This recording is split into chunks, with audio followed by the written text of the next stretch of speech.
So, the hardware world has changed massively in the past 2 months, and unfortunately, most of those changes aren't good for us consumers.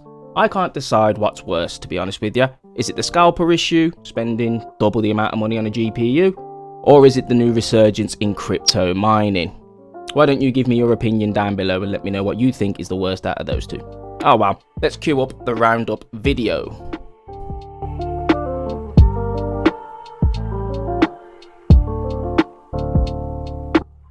Hello there, ladies and gentlemen, Tyrone here, aka TyrizzleD over on twitch.tv. I hope you've all had an amazing start to the year after the so-and-so year that we had last year with regards to the old human virus. Can't mention it for monetization reasons. Wow. Anyway, today's video will be the first on the monthly series where I talk over changes in the PC hardware landscape.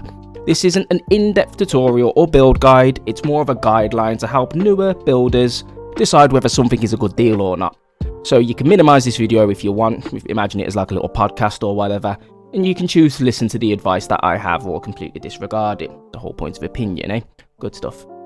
As per usual, I will leave timestamps down below with each of the sections in, so you can skip ahead to the part that interests you the most. And as per usual, any useful links will also be left down below for you to have a look at if there's anything relevant in this video. Without further ado guys, let's get into the core content of this video.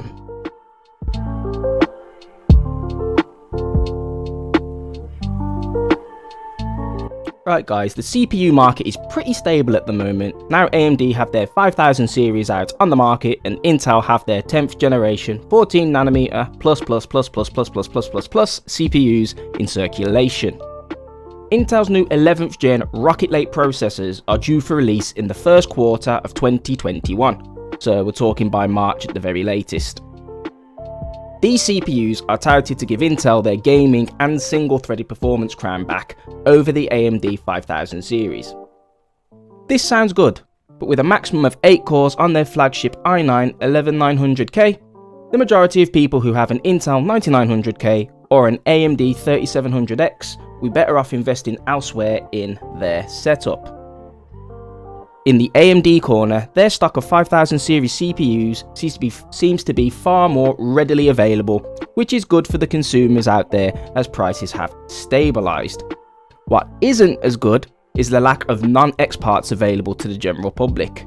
Rumour mentions the non-X parts existing, but being available to OEMs only, so that's a pretty big kick in the teeth for rig builders then. Personally, I think this is a bad move for enthusiasts out there who just need the IPC increase the 5000 series brings to the AM4 platform, but they don't want to spend £300 or more on a 6-core part, no matter how strong it is. For the deals out there on the best bang for buck parts, on AMD's side you have the R5 3600 available for less than £200 or $200. For 1440p or above gaming, the 3600 comes within 5% of the newer 5600X, but costs about 50% less money. On Intel's side, the 10400F is still a really good deal for a high IPC CPU at around £130 or $130, and is about the best budget option out there at the moment, often beating the 3600 mentioned before, at least in gaming. It's funny how Intel are now considered the budget-friendly choice after a decade of dominance. The 10400F also gives you the option to upgrade to the yet-to-be-released 11th gen parts later down the line, or upgrade to a 10700K or 10900K when they become cheaper. Just remember, you will need to pair the 10400F with a Z490 motherboard if you plan on BIOS updating to accept the new 11th gen parts later in the year. And you will also need a dedicated graphics card to pair with a 10400F, as the F variants in Intel's lineup don't have built-in graphics.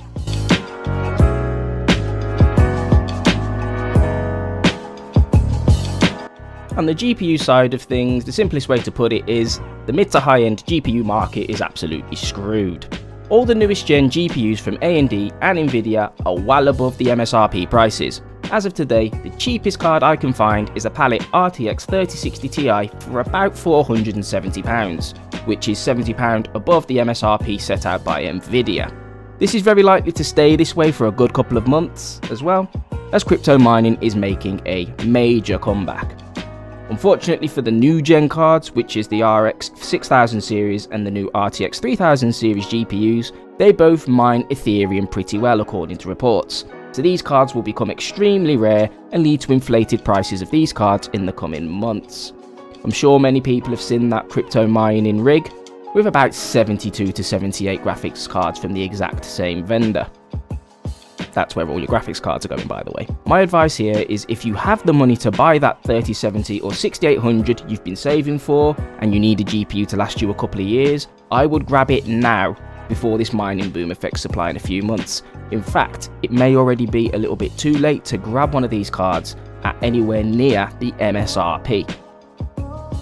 For those of us who don't have £550 plus to spend on a GPU, things aren't looking very good in the mid-range either, with the last gen 6 GTX 1660 Supers selling in excess of £300 and the RX 5500 XT not far off those prices either.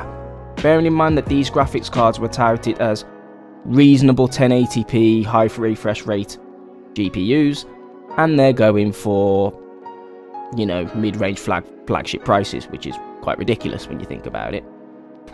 So in that respect, your options here are limited.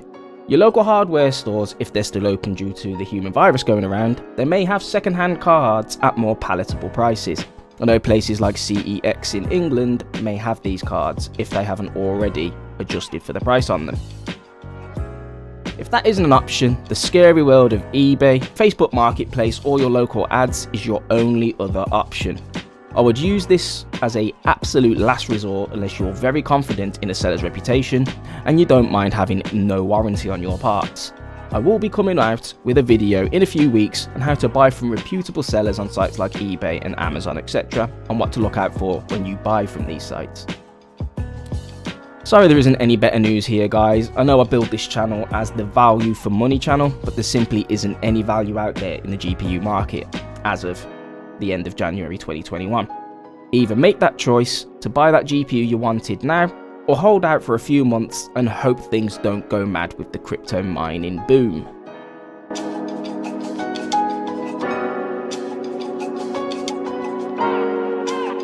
On the storage side of things, M.2 drives as boot drives have become super cheap in the past couple of months, so it's a really poor excuse not to have one in your system these days, unless of course your system doesn't have an M.2 drive slot in it, in which case you're kind of screwed, but there are ways around it.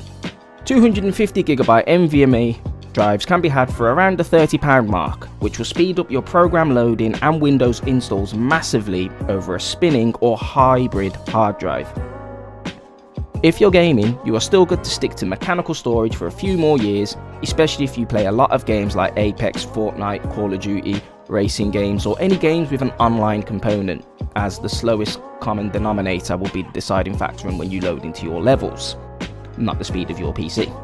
Something to think about. For content creators who need speedy storage, SATA SSDs have leveled out in price over the past few months, especially at higher capacities. If you've been holding off that upgrade to wait for more deals, I wouldn't wait anymore and just get the part that you need.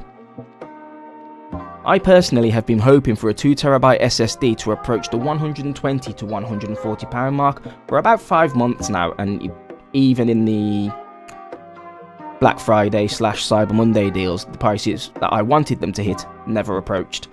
So we haven't seen these prices hit.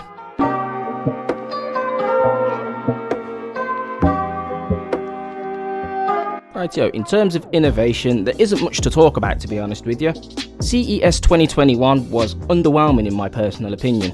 AMD and Intel both concentrated on the laptop market, with little to no mention of the mid-range GPUs from AMD, so we're talking a 6700 XT or lower.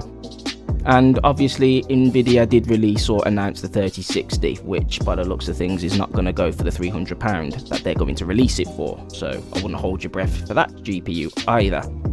Nvidia is considering making GPUs specifically for crypto miners once again, depending on how well the crypto mining boom goes.